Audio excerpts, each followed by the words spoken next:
Friends, good afternoon. My name is Lalith Gunaratne. First of all, I would like to invite everybody to take a deep breath. Extend your spine. Feel as if you're extending your spine to the sky. And then as you're breathing out, settle into your seats. And then feel your heart, feel your chest opening up. So let's do this a couple of times.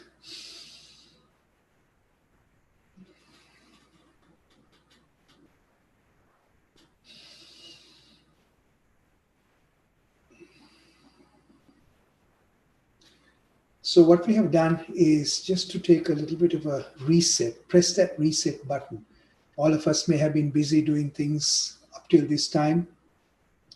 Now we are settling in to listen to this talk where I'm going to talk about the importance of mindfulness in terms of dealing with our stressful lives. And it has given us a reset to really now focus and listen. But also, it's a very, very simple little tool that I use all the time. As soon as I sit in front of my computer, as soon as I sit in front of my steering wheel in the car or at a dinner table or anywhere I go, I subconsciously now take a deep breath and let it out and open my heart. So it means two things. The first is when you take a deep breath, you feel your back strengthen. Because we all have strong backs. So that is symbolizing our courage, our strength.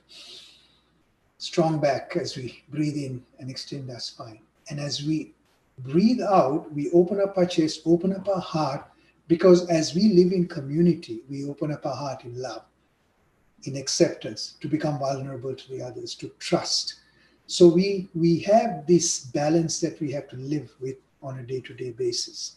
So if you can find that balance and find tools to find that balance, then that is the way of dealing with our day-to-day stresses of our life. So remember, friends, if you can remember that very simple little exercise and incorporate it into your life, that is a very simple mindfulness practice that I have proposed to you.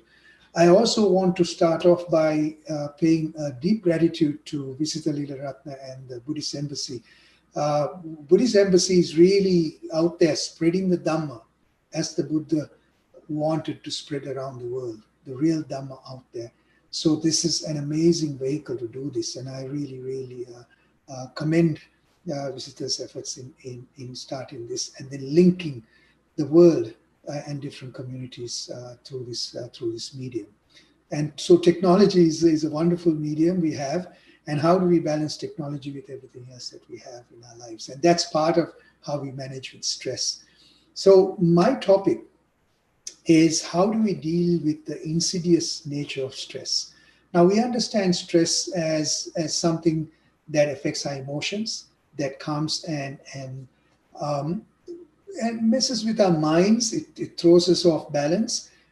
However, especially at a time like this, this unprecedented pandemic that we're facing right now has thrown us into a time frame, or rather mind frame, where it's like a slow burn. We are used to fighting fires, but here we have something that has happened to us that we have no idea where it'll end up. It has affected every sphere, every aspect of our life. And it has affected the entire globe, as we know. So it is essentially a biological response to an ecological crisis that us human beings have brought upon ourselves because of our mindless living. So it is really a time for us to also to reflect, to put a mirror on ourselves, and to really understand the true nature of who we are.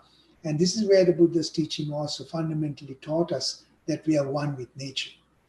We have gone against nature with technology. We have become arrogant with technology. We have become irrational with technology. We have become also somewhat egoistic with our technology, thinking that we can subjugate nature with technology.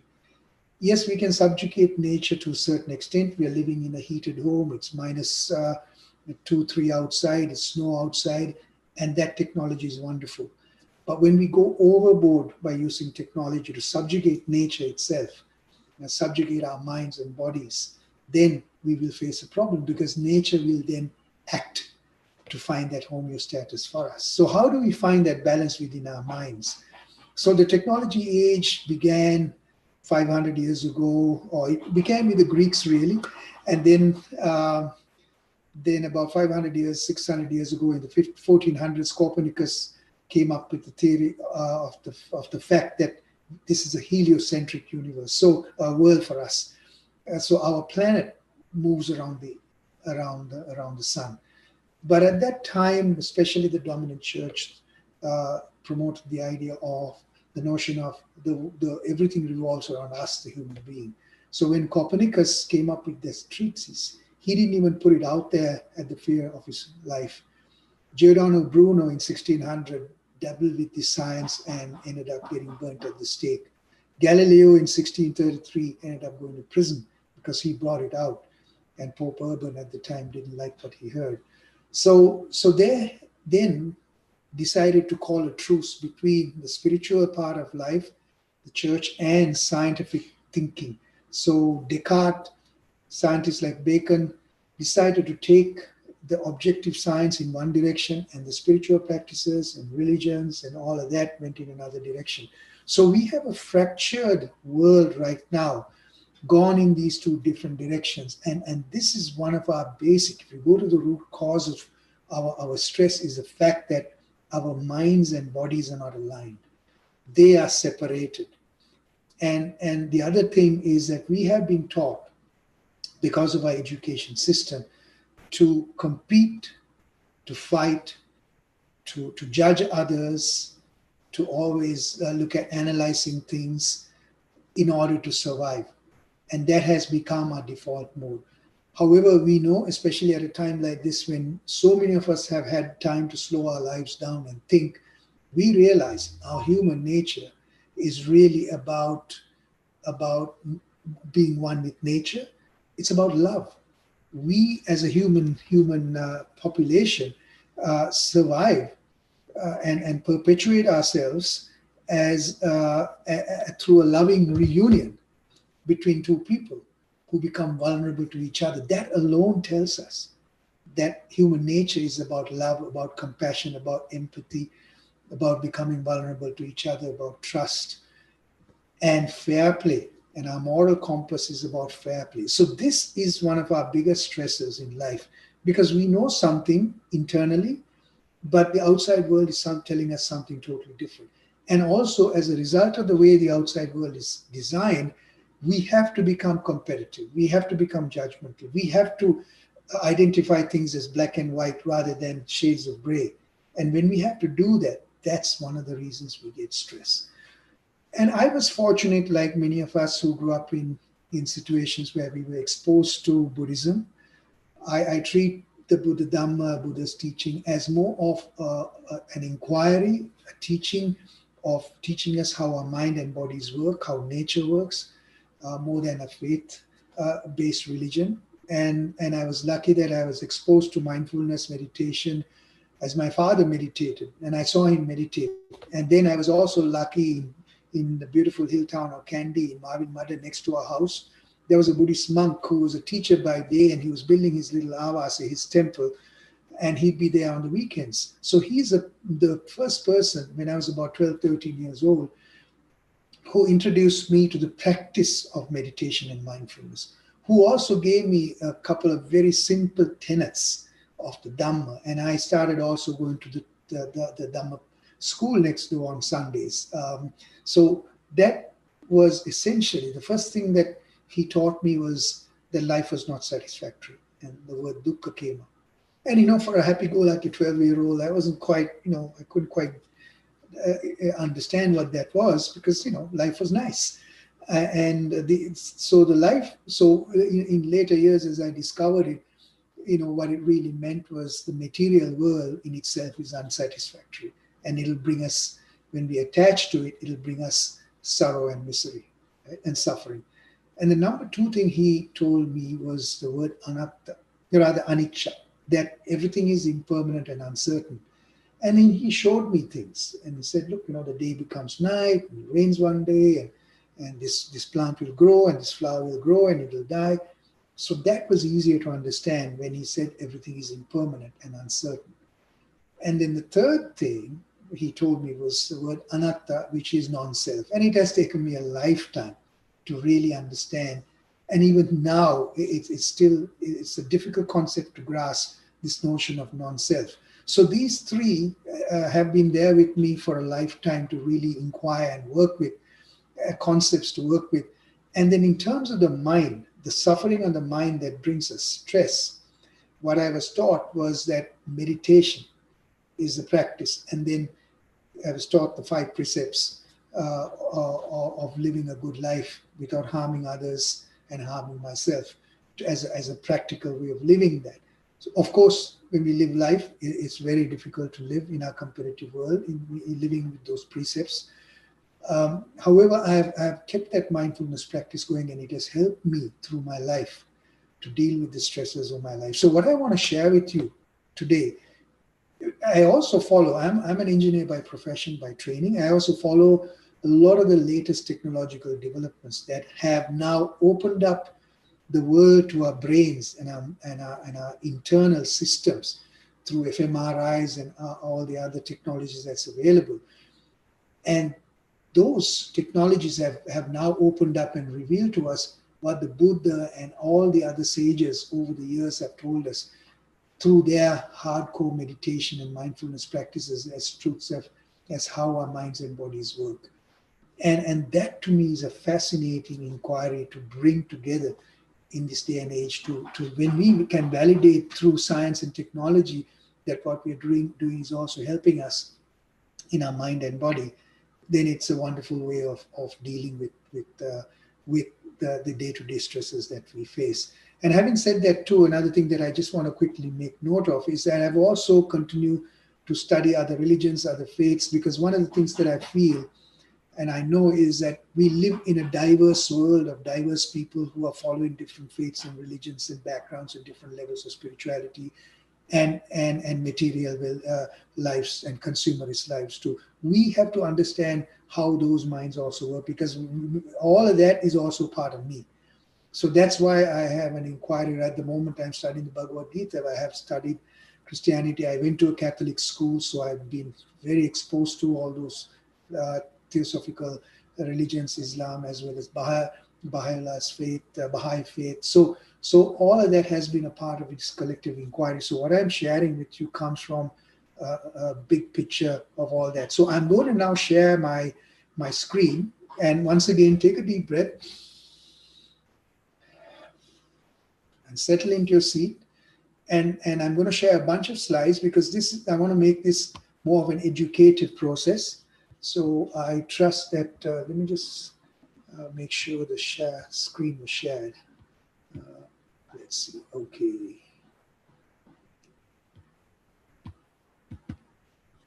And then I go to slideshow.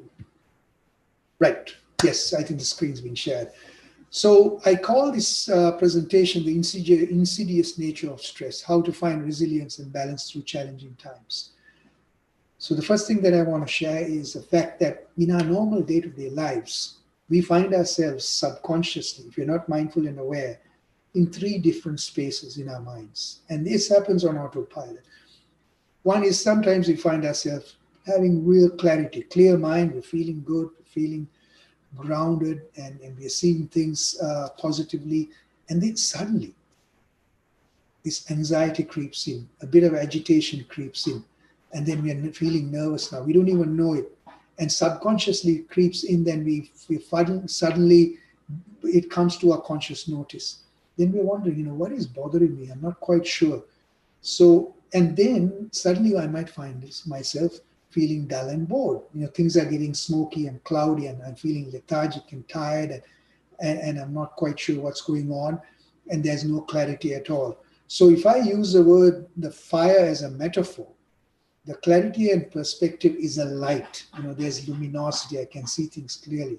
When I'm excited and agitated, it's the heat. The heat provides that energy. So that's that excitement comes in. And being dull and bored is a smoke, because smoke will cloud us. Right? So part of the mindfulness practice is to become aware as to where we are at any given moment. Because especially if I'm dull and bored, I shouldn't operate heavy machinery. So when I'm aware and mindful, I can then adjust myself to the situation, to the need that I have to meet. So part of mindfulness is about this. So stress really happens when we are not aware of where our minds are at. When our minds are taken on a ride on its own, that's when stress happens, because we are out of control.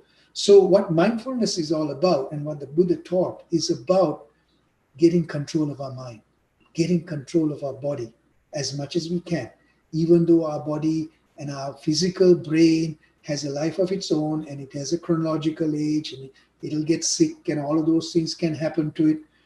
But at least if we have clarity in our minds, we can deal with that. So that's the basic thing. So the next one is the biology of the brain, to understand how a brain is actually configured. So our brain is configured in three parts. Our reptilian, the lizard part of the brain, is our survival part of the brain. We breathe automatically. When we get hungry or thirsty, we are given a signal, take a sip of water. All that happens on autopilot. Balance, our reproduction, our perpetuation as a human race, as an animal race, comes through that reptilian part of our brain. So it's very primal. It'll kill.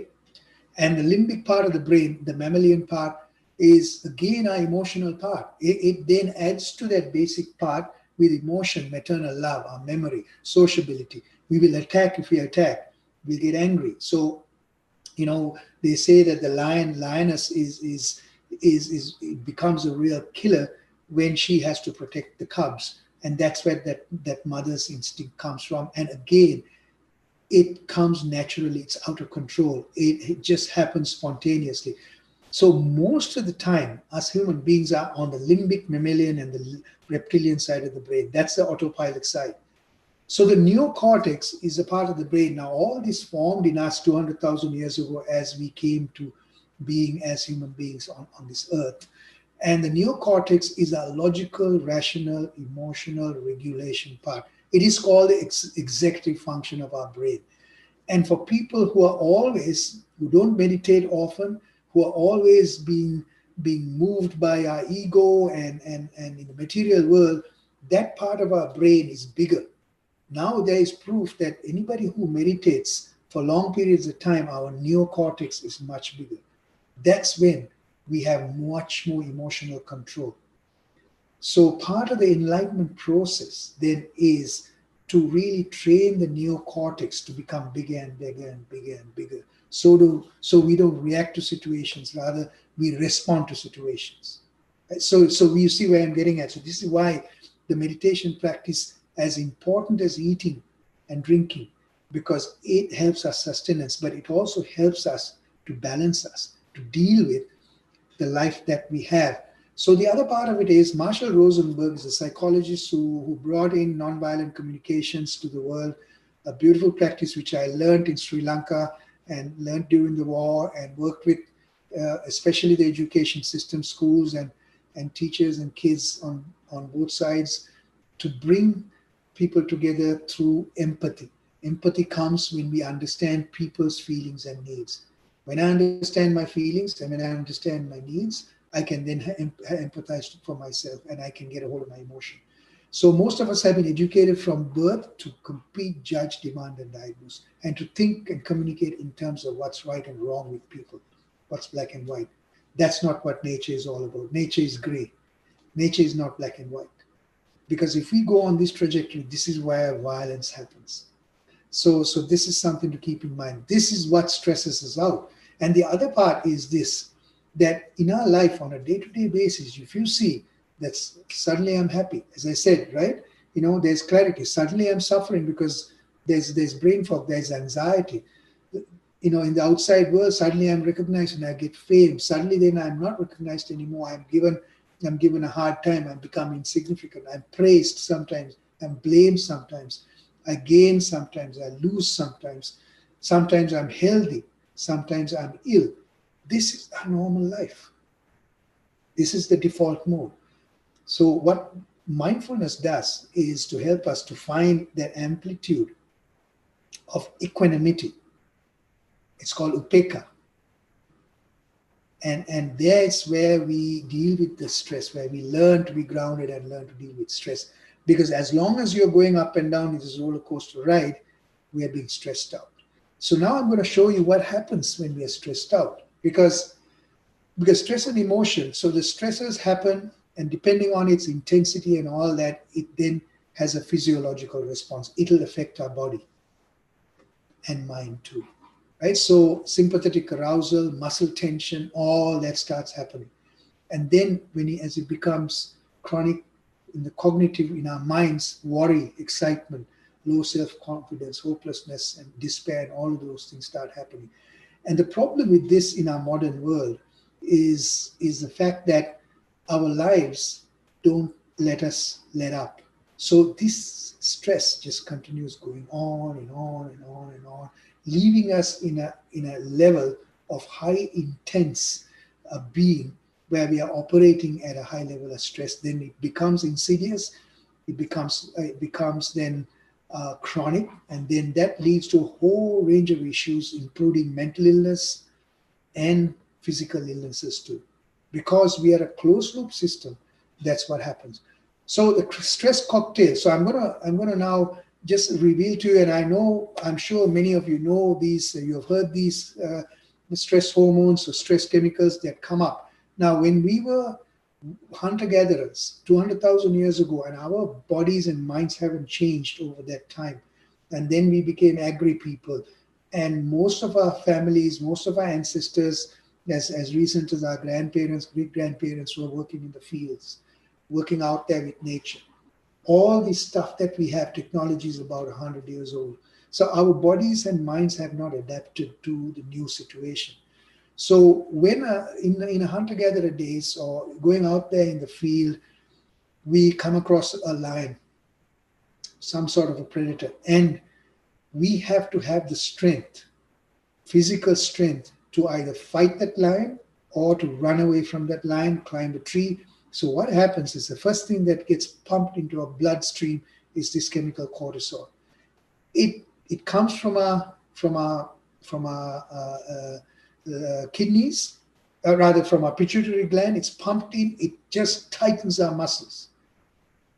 And then there's another combination that comes in, the adrenaline that comes from our kidneys. Then cholesterol gets pumped. So this combination, this cocktail comes in and strengthens our whole body to fight or run, right? So we need this physically to survive. However, in the modern world, when somebody screams at you, or when somebody cuts you off on a road, these three same chemicals get pumped in, because your body does not differentiate between whether you're going to die or not, because this reaction is to protect our life, to survive. So when somebody screams at you, it could be a wife, it could be a child, it could be a sibling, your signal goes as, oh, threat, it's coming on. And then what happens is these three chemicals get pumped into the system. So what happens? So you're in your office and your manager comes in and then tells you something that you don't like, and you feel that you're threatened by the manager. He's standing over you, and he's raising his voice, and then for your mind just signals to your body and say, threat. These three chemicals get pumped into your body. And it could have been even a physical fight, but there's a power play here. You can't do anything. You suppress yourself. You're sitting there. These three chemicals have got pumped in. So when they get pumped in, your body has got tight. Your heart rate has gone up. Your blood pressure has gone up. And then your breathing has become very shallow. You're taking very little oxygen into your system. And another important thing happens to you. Your digestive system shuts down. Blood stops flowing to your digestive system, and your whole system then gets compromised. So all the food that's sitting there just sits because it's not working anymore, right? So now imagine that these three chemicals now will stay in this body for 6 to 7 hours because you have no outlet. You didn't run up and down the stairs after your boss screamed at you. You didn't go outside for a walk, and you didn't do any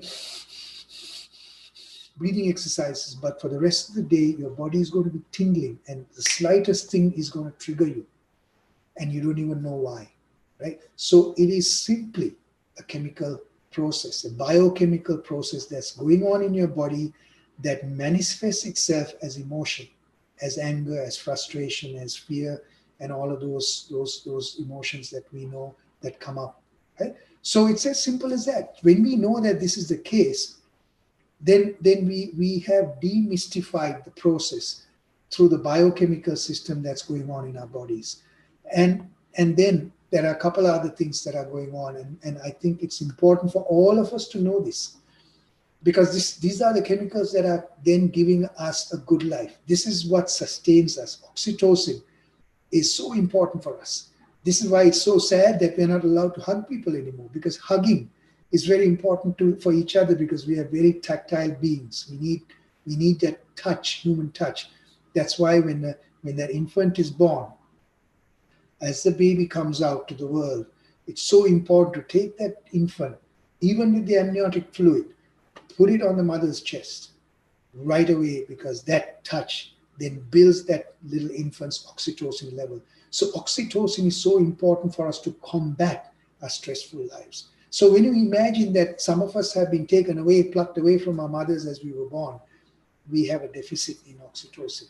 Some of us who have not had the love and the caring and the touch from a young age, we have a deficit in oxytocin, right? So we are already starting at a level of stress that is already there, because this chemical is not with us to help us. So this is important. Now, once again, we are very, very, our bodies and minds rejuvenate. Our physical body rejuvenates. If you haven't had it at a young age, for whatever reason, for some tragedy even, right? You were in a refugee community and you grew up there, you were an orphan, whatever it is, it's okay. But if you can now at least build in those hugs and human touch into our lives, we will build this chemical in us, which gives us a resilience to deal with the stresses that are out there, right? So this is one. And the next one is serotonin. Serotonin is also a chemical that goes up and down. So if your cortisol level goes up, if you're feeling stressed out, our serotonin level goes down. It's in the gut. When we feel hungry, we get irritated. That's that serotonin level that's going down, that we get really irritated and angry when we get hungry. So when we stop the blood flow to our gut, we are then compromising our serotonin level, right? So that's a huge, huge, huge issue that we are facing right now. There's an epidemic of serotonin depletion because of the stress that we carry on a day-to-day basis around the world, right? So that's one thing.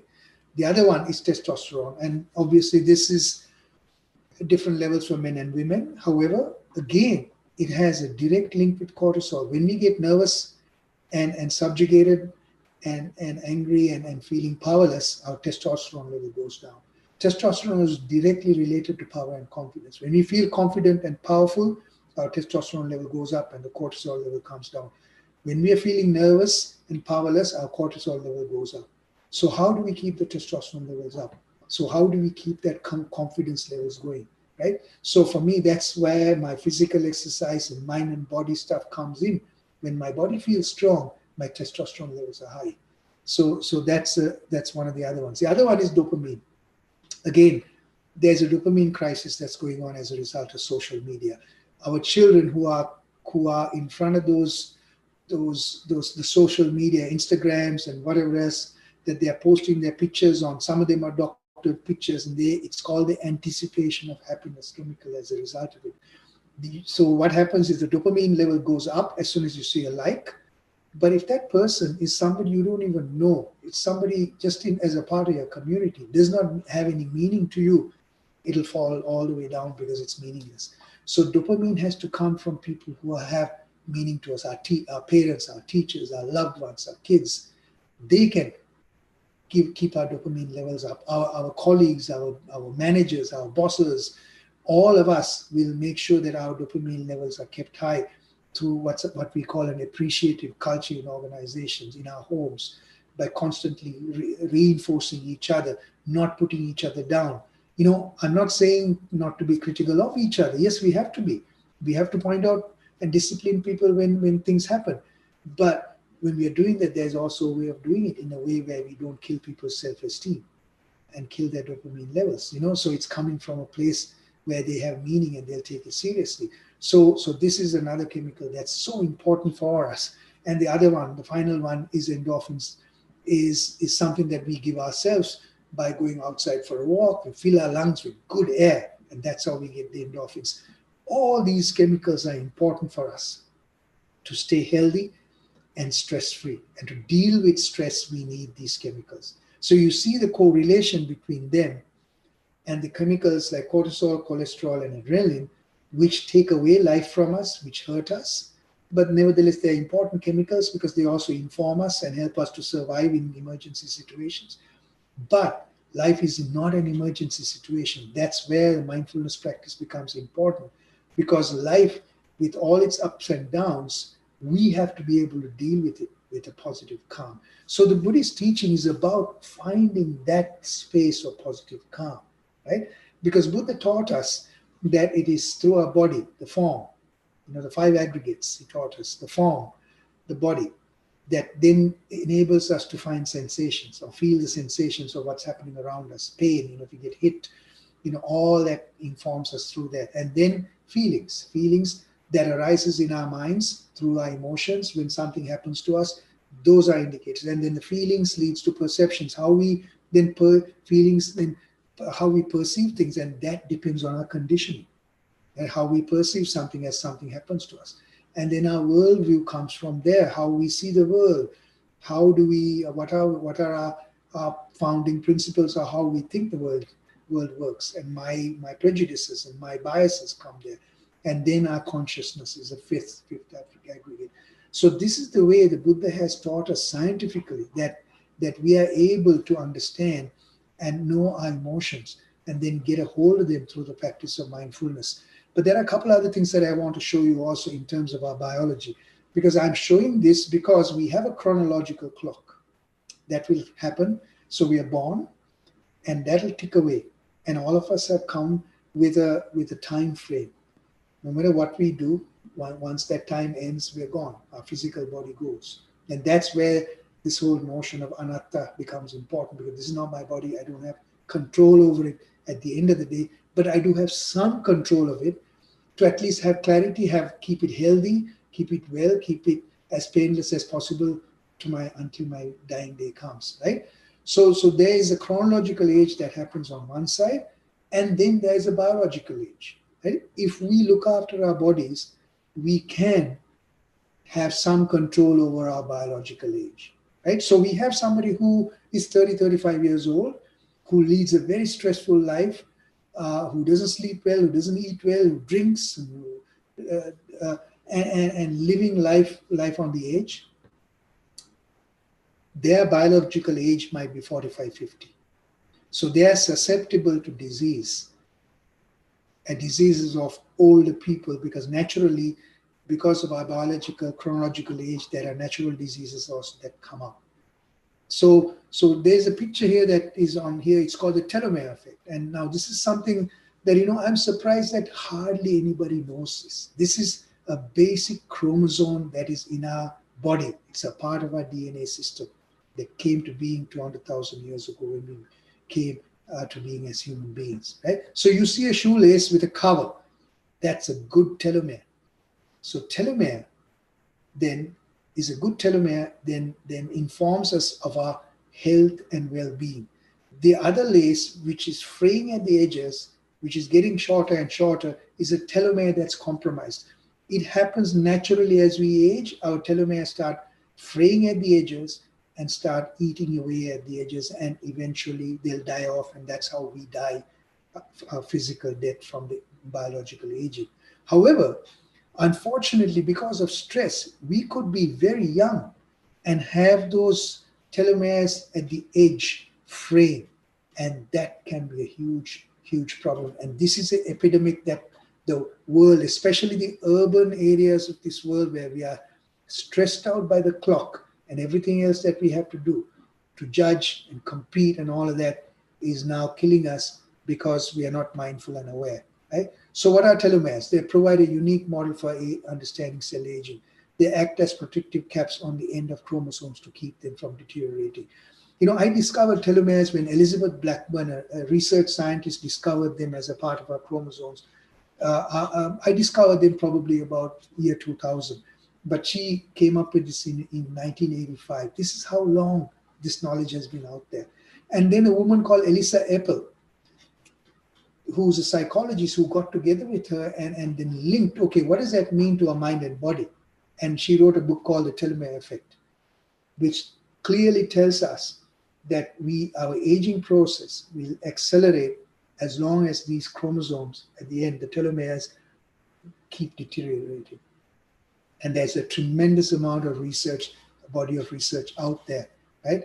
So it shortens with chronological age and predicts our risk factors independent of age, and includes various diseases from diabetes to atherosclerosis to age-related diseases. And then stress appears to influence the rate of telomere shortening.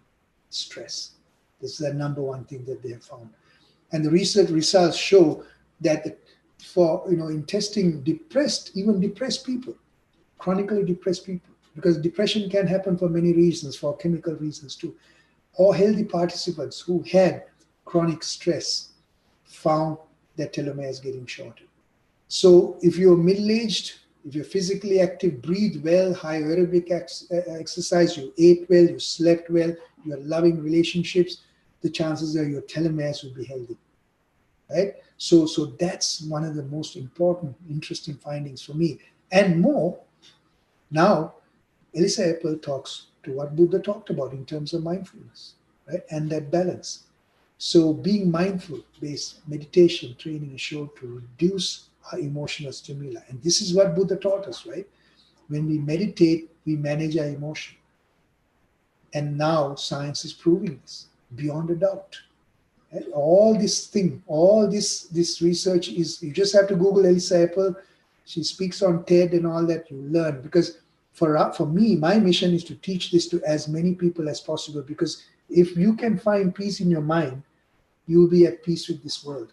And when you're at peace with this world, there'll be peace on this earth, right? All the stress and the combat and everything we have is as a result of, I don't have a peace of mind, so I'm not at peace with the world. So the practice is very simple, as we know, and the Buddhist Embassy have now done so many talks with monks over the last few months, most recently with Bhante Kovida, an amazing teacher, Kondanna Handurua, and various other priests who are coming on to teach us, who have a lifetime of practice. They have the best knowledge and learning from the life that they lead as monks. They've given up the material world. So the basic concept is moving away from our conscious reflective mind to the unconscious, from the unconscious automatic to become conscious reflective, stopping our autopilot at will. That's the most important thing to do. So it is to really, so mindfulness is a mental state achieved by calmly acknowledging and accepting our feelings, thoughts, and bodily sensations, and being patient with ourselves. So for me, that's where the breath, once again, deep breath, and then breathing to relax. We don't have to go to the gym to find our breath, right? How many of us are breathing well? How many of us are aware of our breath all the time? I have created a practice for myself that I am aware of my breath most of the time, so I don't get blindsided. And it comes with practice. It comes with a commitment, a discipline. And we have to have a discipline to do this. We have to have the discipline to practice the Dhamma, right? So breath becomes our best friend then. Right? So breath has two things that it does, health and well-being definitely. So if I'm breathing well into my belly, and if you just put your hand on your chest and your belly, if your chest is going up, you're probably not bringing all the oxygen you need to your belly. We need to fill our bellies. We need to fill our bellies with oxygen to oxygenate our system as best as we can. So health and well-being comes from our oxygenated blood. We get our digestive system going when we're breathing well. Right? So that's one of the most important benefits we have. Right? And then we have, of course, emotional control when we are meditating and focusing on the breath. So we got to remember, just the example is, just imagine that you're on a horse, you're going for a beautiful ride on a horse, And then suddenly a bunch of dogs come and attack that horse, mad dogs. And that horse goes crazy and jumps up and just takes off. Now you're holding on to dear life. If you fall off, you're gone. If you hit a tree, you're gone. You're at the mercy of the horse. Just think of it. Our minds are like that horse. Our mind, because of our egos, when we have no control, it's going wherever it wants to go. So if somebody tells you something, you get dragged there. If somebody says something to you there, you get dragged there. Our egos are driving. We have no control at all. So what meditation does, what a mindfulness practice does, is to help us to bring us the reins in that horse before it kills you. And it says, whoa, whoa, whoa, hold on. Because I want the horse to go where I want it to go. I want my mind to go where I want my mind to go. Not all over the place. I want my mind to become congruent, consonant, aligned with my body. When my mind is aligned with my body through meditation, I have the most power, because then I can respond to situations rather than just reacting to things that are happening around me. So, friends, thank you for the time. I really appreciate the time that you have given me to be with you here today. And I'm happy to entertain questions or comments. I think the Buddhist Embassy visitor may share my email address. Please feel free to email me. And my information is also